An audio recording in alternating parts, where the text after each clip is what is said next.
கர்த்தருடைய பரிசுத்த நாமத்திற்கு மகிமை உண்டாவதாக. இந்த காலை வேளையிலே கர்த்தரை ஒன்றுபட்டு சேர்த்து அவருடைய கிருபைக்காக கர்த்தரை நாம் ஸ்தோத்திரிப்போம். ஹல்லேலூயா. நன்றி நன்றி நன்றி அப்பா, ஸ்தோத்திரம். மாறிடார் நேசரே, மாறாதவர் அன்பின் நாளுமே, கல்வாரி சிலுவை மீதிலே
நீங்களும் பிரியமானவர்களே, உங்கள் மகா பரிசுத்தமான விசுவாசத்தின் மேல் உங்களை உறுதிப்படுத்திக் கொண்டு பரிசுத்த ஆவிக்குள் ஜெபம் பண்ணி.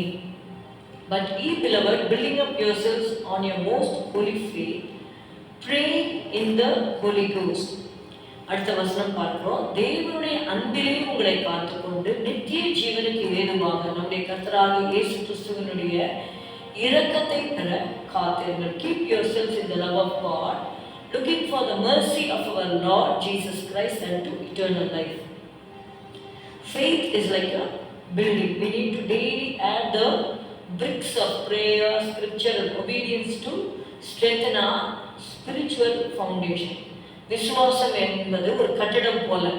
ஒவ்வொரு நாளும் என்ன பண்ணணும்? ஒரு கட்டடம் கட்டும் பொழுது பிரிக்கு, அதாவது செங்கல் வைப்பாங்க, அதுக்கப்புறம் அதுக்கு மேலே சிமெண்ட் பூசுவாங்க, ஒவ்வொரு செங்கலாக வச்சுட்டே வருவாங்க. அது போல் ஒவ்வொரு நாளும் ஜபம், வேதத்தை வாசிக்கிறது, வார்த்தைக்கு கீழ்ப்படுகிறதுன்னு சொல்லி ஒவ்வொரு நாளும் நம்ம என்ன பண்ணணும்? செங்கல் வச்சுட்டே வரும் பொழுது நம்முடைய ஆவிக்குரிய அஸ்திபாரம் எப்படி இருக்குன்னா ஸ்ட்ராங்கர்.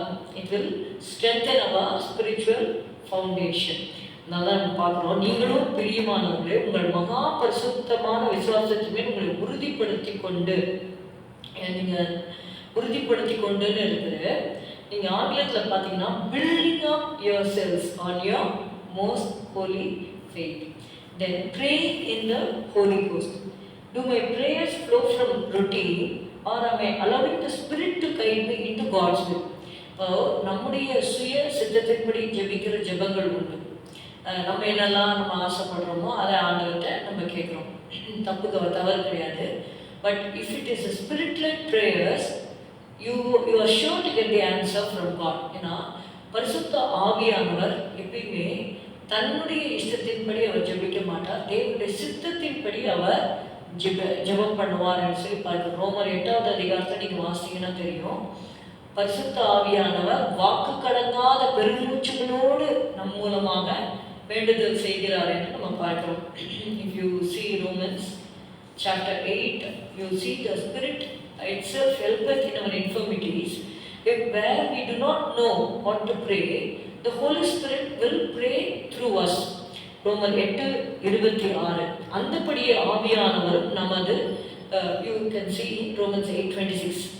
அந்தபடியே ஆவியானவர் நமது பலவீனங்களில் நமக்கு உதவி செய்கிறார். நாம் ஏற்றபடி வேண்டிக் கொள்ள வேண்டியது இன்னதென்று அறியாமல் இருக்கிறபடியால் ஆவியானவர் தாமே வாக்கு கடங்காத பெருமூச்சுகளோடு நமக்காக வேண்டுதல் செய்கிறார். So we need to, whenever we are praying, we need to pray in the Holy Ghost. Some of you may not have received the Holy Spirit. சிலர்லாம் நீங்கள் பார்த்தீங்கன்னா அந்த அந்நிய பாஷை அடையாளத்தோடு பரிசுத்த ஆவியின் அபிஷேகத்தை பெறாமல் இருக்கலாம். அப்படிப்பட்டவர்கள் இன்னும் நீங்கள் ஆண்டவர்கிட்ட கேட்கணும், ஆண்டவரே எனக்கு அந்த பரிசுத்தாவின் அபிஷேகத்தை எனக்கு தாரும். ஒரு காரியத்தை நமக்கு தெரியலன்னு சொல்லும் பொழுது, இப்போ ஒரு சிலர் பார்த்தீங்கன்னா அந்நிய பாஷைலாம் இல்லை, அந்நிய பாஷைகளை ஜெபிக்க வேண்டிய அவசியம் இல்லை அப்படின்லாம் சொல்லுவாங்க. It's because of the ignorance. நம்ம ஒரு காரியத்தை சரியாக தெரியாத பொழுது அதை பற்றி எதுவும் கமெண்ட் பண்ணாமல் இருக்கிறது நல்லது. ஏன்னா எந்த ஒரு தூஷணமும் மன்னிக்கப்படும், ஆனால் பரிசுத்த ஆவிக்கு விரோதமாக நம்ம சொல்கிற தூஷணங்கள் மன்னிக்கப்படுவதில்லை என்று வேதத்தில் எழுதப்பட்டிருக்குது. So it is good that you pray to God and ask him. தேவனிடத்தில் நமக்கு எல்லாத்தையும் நம்ம கேட்குறோம். ஆவிக்குரிய காரியங்களையும் நமக்கு டவுட் இருக்கும்போது நம்ம ஆண்டவர்கிட்ட ஜெபிக்கும்போது நிச்சயமாகவே ஆவியானவர் நம்ம கூட பேசுவார். உங்களுக்கு அந்த டங்ஸில் உங்களுக்கு ஹெல்ப் பண்ணுவார். God will help you to speak in tongues. Then thirdly, we see growth requires effort and dependence. I am actually actively building myself up by fully depending on God's Spirit to sustain me.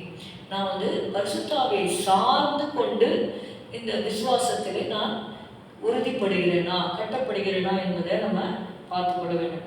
If you read Acts 4:31, after the disciples prayed, they were all filled with the Holy Spirit and spoke the word of God boldly. அவர்கள் போன பாதை ரொம்ப உபத்திரவத்தின் பாதை. ஆனால் அவங்க ஜெபிக்கும் பொழுது அவங்க கர்த்தர் பரிசுத்தாவினால் நிரப்பி தேவ வசனத்தை தைரியமாய் பிரசங்கிக்கும்படியாக தேவன் அவர்களை பலப்படுத்தினார்.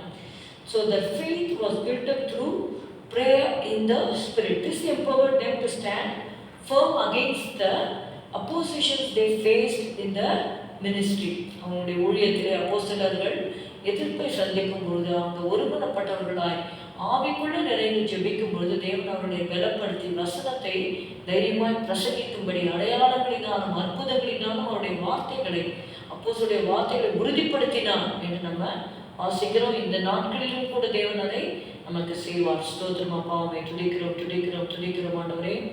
மகா பிரசுத்தமான விசுவாசத்தை நீர் எங்களுக்கு கொடுத்திருக்கிறீர். அதை நாங்கள் உறுதிப்படுத்தி கொண்டு ஆண்டவரே ஸ்தோத்திரம் அப்பா, ஆவிக்குள்ளாக நாங்கள் ஜெபம் பண்ண ஆண்டவரை அந்நிய பாஷைகளை ஜெபிக்க ஆண்டவரை நீர் எங்களுக்கு கிருபை தரும்படி நாங்கள் ஜெபிக்கிறோம் அப்பா. ஸ்தோத்திரம் கிருபை செய்வீராக ஆண்டவரை. தடைகளெல்லாம் உடைத்துள்ளோம் ஆண்டவரை. நன்றி அப்பா. உடைய இரக்கத்தை பெற நாங்கள் காத்திருக்க எங்களுக்கு உதவி செய்யுங்க ஆண்டவரே. ஸ்தோத்திரம் இயேசுவின் நாமத்தில் பிதாவே, ஆமென்.